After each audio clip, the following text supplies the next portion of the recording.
શાંતિ ડહોળવાના પ્રયાસમાં સુરતથી એક વ્યક્તિ દબોચાયો છે। ટેમ્પલેટ બનાવીને વૈમનસ્ય ફેલાવવાનો પ્રયાસ તેણે કર્યો। હિન્દુઓની લાગણી દુભાય તેવા ખોટા પેમ્પલેટ્સ તેણે બનાવ્યા। કોચિંગ ક્લાસના નામે આ પત્રિકા બનાવી તેને વાયરલ કરી। સીધા આદમ સેનામાં જોડાવાની જાહેરાત આ પેમ્પલેટ દ્વારા કરવામાં આવી। પત્રિકાની સુરત પોલીસે ગંભીર નોંધ લઈ પગલાં લીધા છે। કોમી એકતાનું વાતાવરણ બગાડવાનો પ્રયાસ કરવામાં આવ્યો હોવાનો ગુનો દાખલ કરાયો છે। આરોપી સુલેમાન ચાંદ શેખ નામના શિક્ષકની લિંબાયતથી ધરપકડ કરી લેવામાં આવી છે।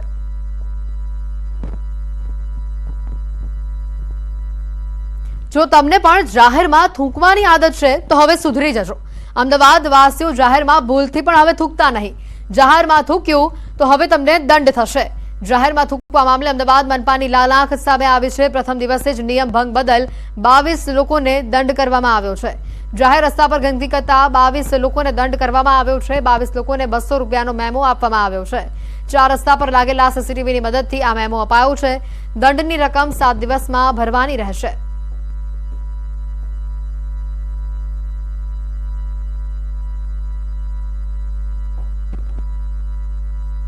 પદ્મશ્રી જોરાવરસિંહ જાદવના સ્વપ્નનું મૂર્તિમંત સ્વરૂપ વિરાસત લોકકલા સંગ્રહાલય શરૂ કરવામાં આવ્યું, જેનું લોકાર્પણ 17 નવેમ્બર 2024ના રોજ મુખ્યમંત્રી ભૂપેન્દ્ર પટેલના હસ્તે થશે। આ મ્યુઝિયમને બનાવવા પાછળ 3 વર્ષની મહેનત છે।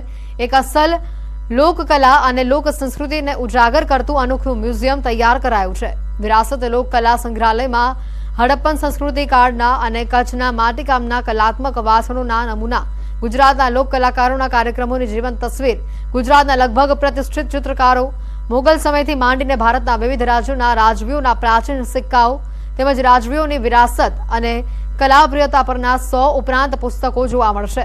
ભારતીય સંસ્કૃતિ, ગીત, સંગીત અને નૃત્યને પોતાના જીવનના 60 સોનેરી વર્ષો સમર્પિત કરનાર એવા નાનકડા આકરુ ગામના ખેડૂત પુત્રની દિલ્હીના દરબાર સુધીની યશસ્વી અને પ્રેરક જીવન યાત્રા પ્રદર્શિત કરવામાં આવી છે। વિરાસત મ્યુઝિયમ સવારે 10 વાગ્યાથી સાંજના 5 વાગ્યા સુધી મુલાકાતીઓ માટે ખુલ્લું રહેશે।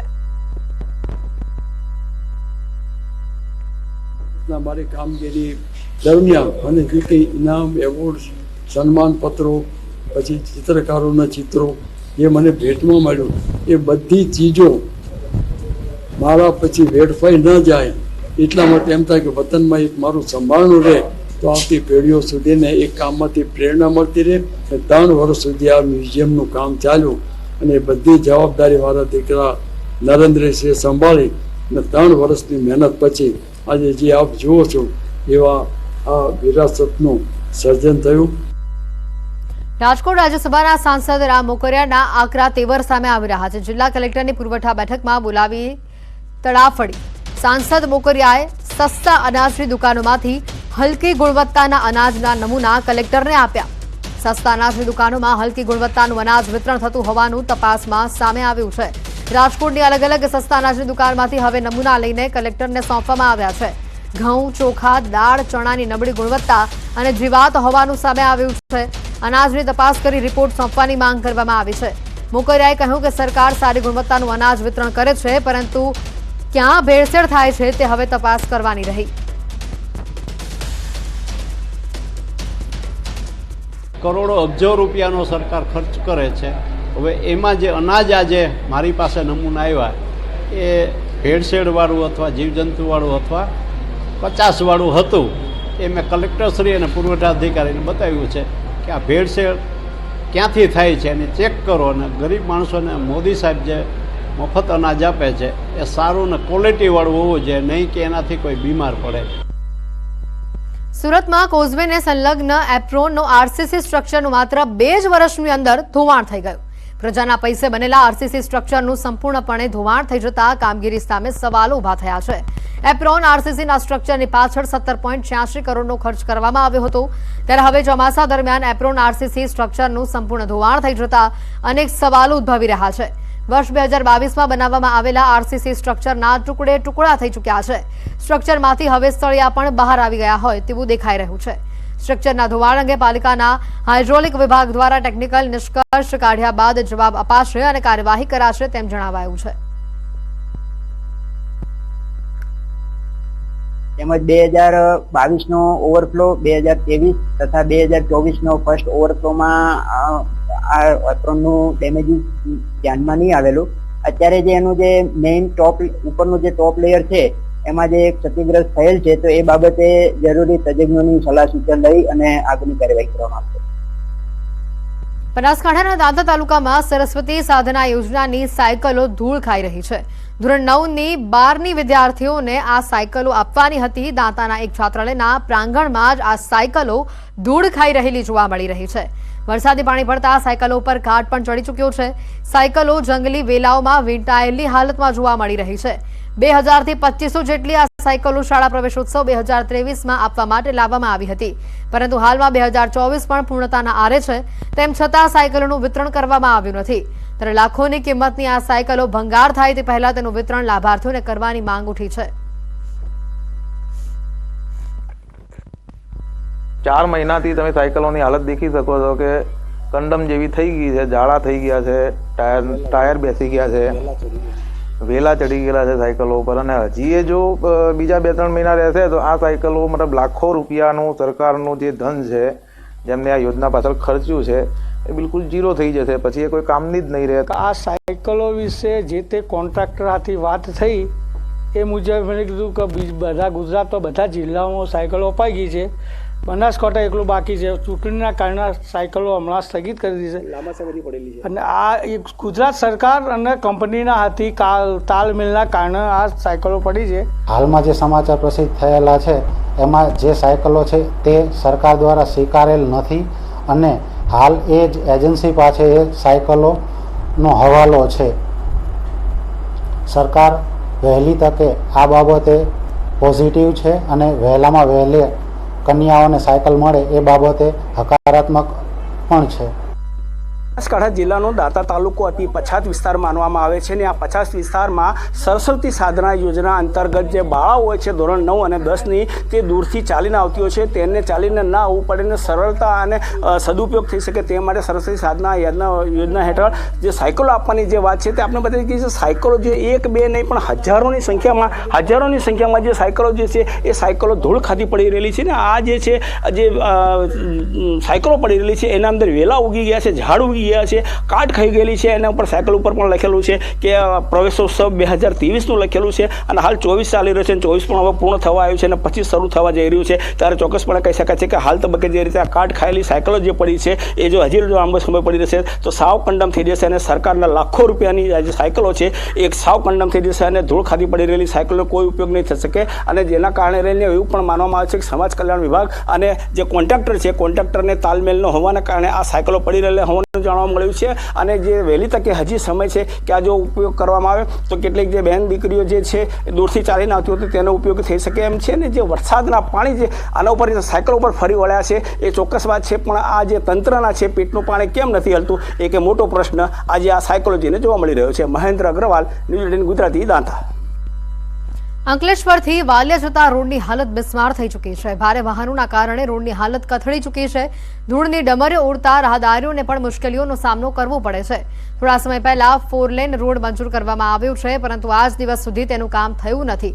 ખરાબ રોડના કારણે વાહન ચાલકોને ભારે હાલાકી વેઠવવી પડે છે.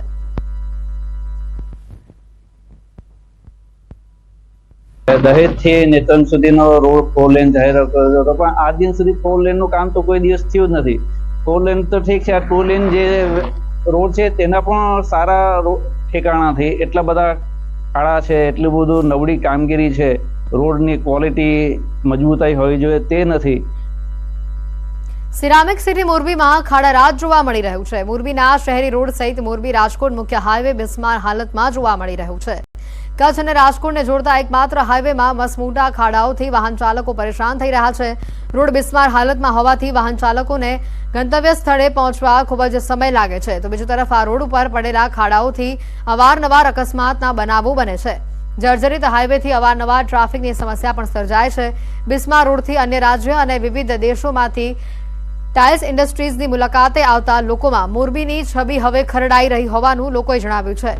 લોકોએ ખાસ કરીને સત્વરે રોડના સમારકામની માંગ કરી છે. બાયપાસ રોડ રસ્તા તમે ખાડા જોવો, ટાઈમ ટેબલ ઉપર મારે અત્યારે પ્રસંગમાં જવું છે, પણ આપણે 2 કલાક કાયદેસર જવું હોય એના કરતાં 2 કલાક વહેલું નીકળવું પડે. હામા કાંઠાવાળાને ખરેખર અતિ હેરાનગતિ છે. કાંઈક રસ્તાનું વિચારો. નગરપાલિકાને ખાસ વિનંતી કે આ રસ્તાનું વિચારો. આવડો મોરબી ટેક્સ ભરે છતાં આ હાલત. અહીંયા કને ટ્રાફિકની અડચણ પણ થતી હોય તો કારણ કે આવડું મોટું સિરેમિક નગરી અને આની અંદર જો આવા ખાડા પડી જતા હોય તો તાત્કાલિક ધોરણે રિપેર કરવા આરએમબી વિભાગ કે જે કાંઈ વિભાગની અંદર આવતું હોય તાત્કાલિક ધોરણે એ રોડ રિપેરિંગ કરાવો. એ મોરબીથી રાજકોટ સુધીનો હાઈવે અત્યંત બિસ્માર હાલતમાં છે. એને તાત્કાલિક રિનોવેશન કરવામાં આવે, તાત્કાલિક સારી હાલતમાં કરવામાં આવે કે જેથી કરીને લોકોની અવર જવરને અને લોકોને કોઈ યાત્રિકોને નુકસાન ન થાય. બીજી બાજુ મોરબીની અંદર એક પણ રસ્તો આજની પરિસ્થિતિએ ચાલી શકાય એવી હાલતમાં નથી. સમાચારોમાં હાલ રોકાઈશું એક બ્રેક માટે.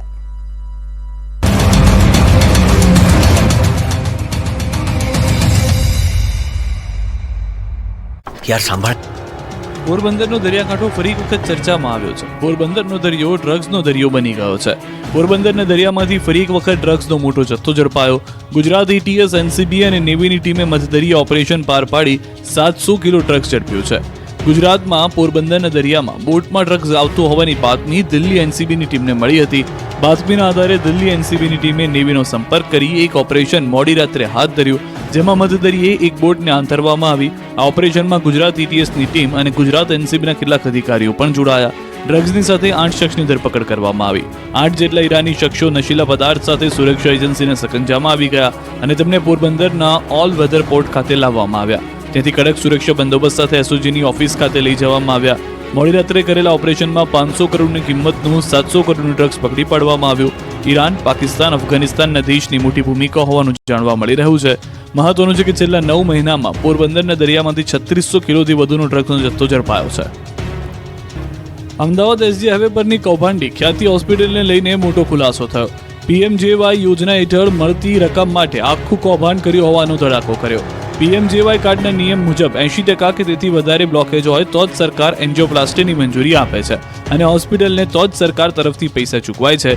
ખ્યાતિ હોસ્પિટલે રોકડી કરવા માટે જે દર્દીઓમાં માંડ 40-50% બ્લોકેજ હતું તેને પણ 80-90% બતાવી દીધું. ખ્યાતિકાંડ અંગે તપાસ કરતી ટીમના મુખ્ય સભ્ય અને સોલા સિવિલ હોસ્પિટલના સીડીએમઓ ડોક્ટર પ્રકાશ મહેતાએ મોટા ખુલાસા કર્યા. અત્યાર સુધીની તપાસમાં ખુલ્યું છે કે આખરે 17 દર્દીઓમાંથી 12 લોકોને કોઈ પણ બ્લોકેજ નહોતું, છતાં એન્જિયોગ્રાફી કરાઈ. વધુ આશ્ચર્યની વાત તો એ છે કે એક વ્યક્તિની એન્જિયોગ્રાફીમાં બહાર આવ્યું કે તેને ખરેખર બ્લોકેજ છે, તેમ છતાં તેનું ઓપરેશન ન કરાયું. કારણ માત્ર એટલું હતું કે તેની પાસે પીએમજેવાય કાર્ડ નહોતું. ખ્યાતિ હોસ્પિટલના મૃતકોના પોસ્ટમોર્ટમ રિપોર્ટ અમદાવાદની સિવિલ હોસ્પિટલમાં કરાવવામાં આવ્યા છે. પેનલ રિપોર્ટ સાથે વિડીયોગ્રાફી પણ કરાઈ છે. પીએમ રિપોર્ટ બાદ મૃતદેહોને પરિવારને સોંપાયા છે. જોકે મૃતકોનો રિપોર્ટ જાહેર થતાં જ હજી થોડો સમય લાગશે.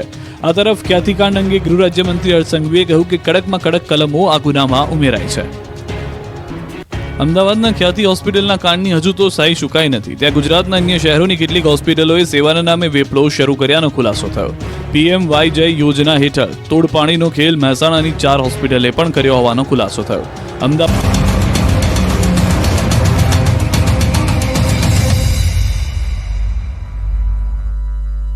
બ્રેક બાદ આપનું સ્વાગત છે.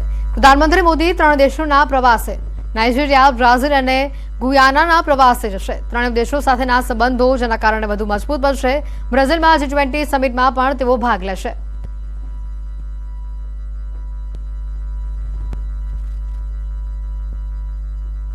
કેન્દ્રીય ગૃહ અને સહકાર મંત્રી અમિત શાહ ગુજરાત આવશે. ગાંધીનગર લોકસભા મત વિસ્તારમાં સમાવિષ્ટ ઘાટલોડિયા વિધાનસભાના સ્નેહમિલનમાં તેઓ હાજરી આપવાના છે. 19મી નવેમ્બરે સાબર ડેરીની તેઓ મુલાકાત લેશે. વિવિધ વિકાસના કામોના ખાતમુહૂર્ત અને લોકાર્પણના કાર્યક્રમો પણ યોજાઈ શકે છે.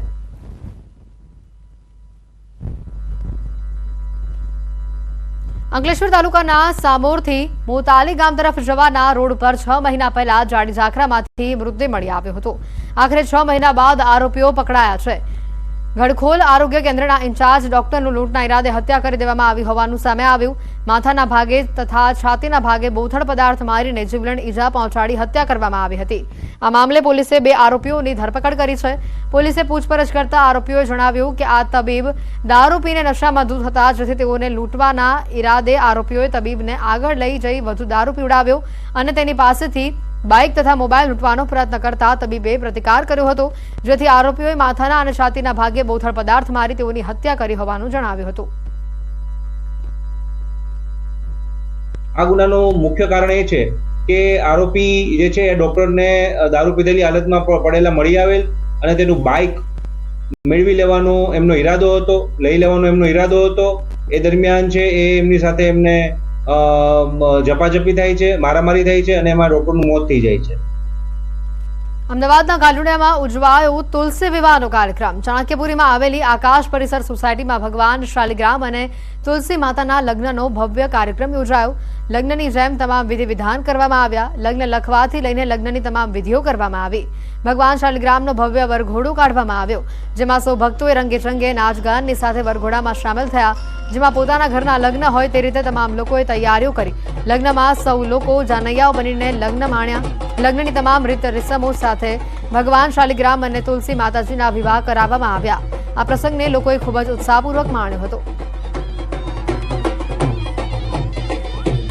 શ્રી કૃષ્ણ ભગવાન તેમજ તુલસીજીના આ વિવાહનો એક સુંદર પ્રસંગનું આયોજન સોસાયટીના તમામ સભ્યોએ ખૂબ ઉત્સાહપૂર્વક એનું સંપૂર્ણ આયોજન કર્યું અને એ આયોજન પ્રમાણે એકદમ સુંદર રીતે જે પ્રમાણે વિચાર્યું નહોતું એના કરતાં પણ ભગવાન શ્રી કૃષ્ણની દયાથી ખૂબ જ સુંદર રીતે આ તુલસી વિવાહનો પ્રસંગ ઉજવાયો. પોતાની દીકરીનો જ પ્રસંગ હોય એવા તુલસીજીના લગ્નનો અહીંયા આગળ આયોજન કરવામાં આવ્યું હતું, જેમાં મહેંદી રસમ, હલ્દી રસમ તેમજ ગરબા અને આજ સવારથી બધા જ જે ગ્રહ શાંતિ, માંડવા મુહૂર્ત, ગણેશ સ્થાપન અને જાનનું અને તેમજ મામેરું બી બહુ જ રંગે ચંગે ભરવ્યું છે. એમાં બધા જ મતલબ આપણે જેમ મેરેજમાં બધા જ ફંક્શન આપણે એન્જોય કરીએ છીએ એવી રીતે આની અંદર બી પહેલા હલ્દી, મહેંદી, ગરબા, પછી વરઘોડો બી કાઢ્યો હતો અમે લોકોએ અને પછી મામેરું, ચાન બધું જ જેમ આપણે એક મેરેજમાં જે બધા પ્રસંગ હોય છે એ બધા જ પ્રસંગ અમે લોકો તુલસી વિવાહમાં એન્જોય કર્યા હતા.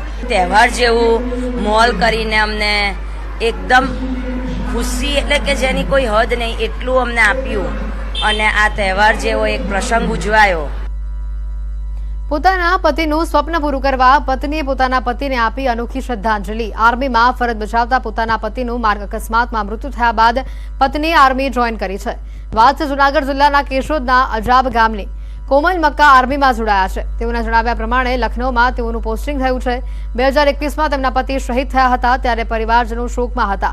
પરંતુ કોમલ મક્કમ મનની હતી અને અનેક વિરોધ છતાં આર્મીની આકરી ટ્રેનિંગ લીધી અને આર્મી જોઈન કરી છે અને પોતાના પુત્રના ઉજ્જવળ ભવિષ્ય માટે આર્મીમાં તેઓ જોડાયા છે.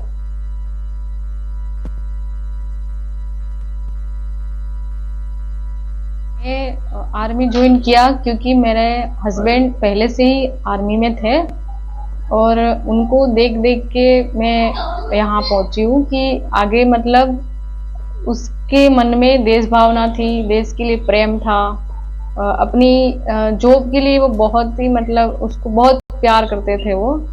तो मैं चाहती हूँ कि वो जो जॉब अपना आधी छोड़ के उसको जाना पड़ा तो उसकी आगे का जो सफर है वो मैं चाहती हूँ कि मैं पूरा करूँ और उनका आगे का जो भी सपना है अपने बेटे के लिए कि उसको अच्छा पढ़ा लिखा के बड़ा कोई आदमी बनाओ. મિશ્ર ઋતુના કારણે શિયાળુ પાક પકવતા ખેડૂતોને ચિંતામાં વધારો થયો છે. દ્વારકા જિલ્લામાં શિયાળાની ઠંડી ન પડવાના કારણે જીરાના વાવેતર કરતા ખેડૂતો હાલ ચિંતામાં છે. ચોમાસુ પાક નિષ્ફળ ગયા બાદ હવે રવિ પાકમાં પણ કુદરત સાથ નથી આપી રહી. ખેડૂતો જણાવી રહ્યા છે કે ચોમાસુ સિઝન દરમિયાન ભારેથી અતિભારે વરસાદના કારણે મગફળી સહિતના પાકને વ્યાપક પ્રમાણમાં નુકસાન થયું હતું. ત્યારે હાલ શિયાળુ પાકનું વાવેતર કરવાની તૈયારી તેઓએ કરી લીધી છે, પરંતુ વાતાવરણ અનુકૂળ ન હોવાના કારણે ખાસ કરીને જીરુના પાકનું વાવેતર થઈ શકે તેમ નથી.